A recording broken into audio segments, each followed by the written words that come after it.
Hello, everyone, and welcome back to yet another political episode. Today is yet another memorial episode, and to contribute to the death that had been announced just 3 hours prior, the death of Dick Clark, Senator Dick Clark, a former U.S. Senator from Iowa. He has died today at 95 years old. Today, we will be learning about the life and political career of U.S. Senator Dick Clark and his contribution to the state of Iowa. In memorial videos, we pay tribute to all politicians, regardless of their extremist views or moderate views, regardless if they're left or right.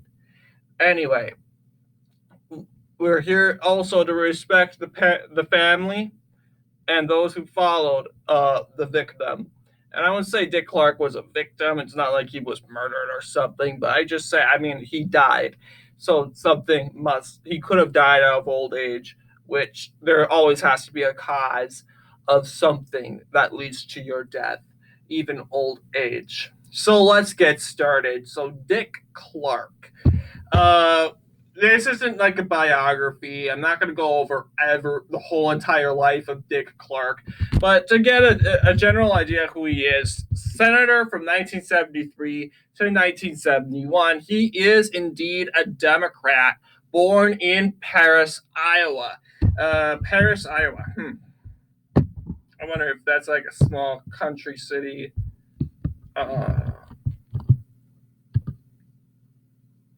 Paris, Iowa. Yeah, it's in Lynn County.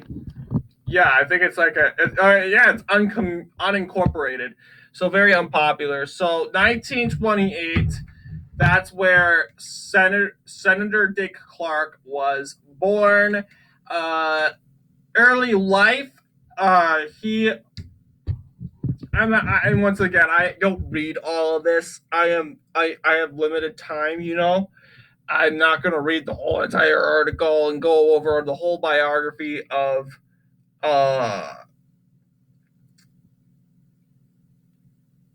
basically the whole biography of Senator Clark. He just had his birthday, FYI, 7 days prior, after his death.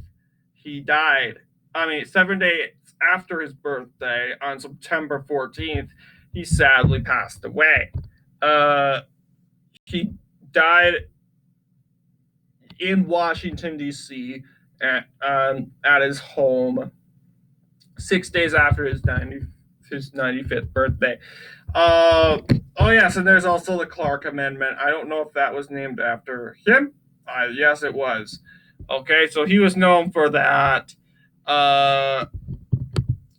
Once again, we're just going to deep dive right into the basic electoral history of Senator Dick Clark. Taking a look at the 1972, you'll see Jack Miller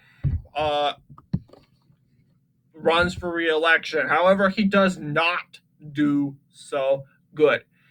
He is running for a third term. However, this guy named Dick Clark comes into the shadows. Now, during this time, Iowa is kind of conservative. Iowa did vote a lot of Republicans, and it would be in the 1988 where Iowa would start to get more liberal and more progressive. So to say Iowa is technically a blue state is not correct, because it literally voted against Jimmy Carter. So yes,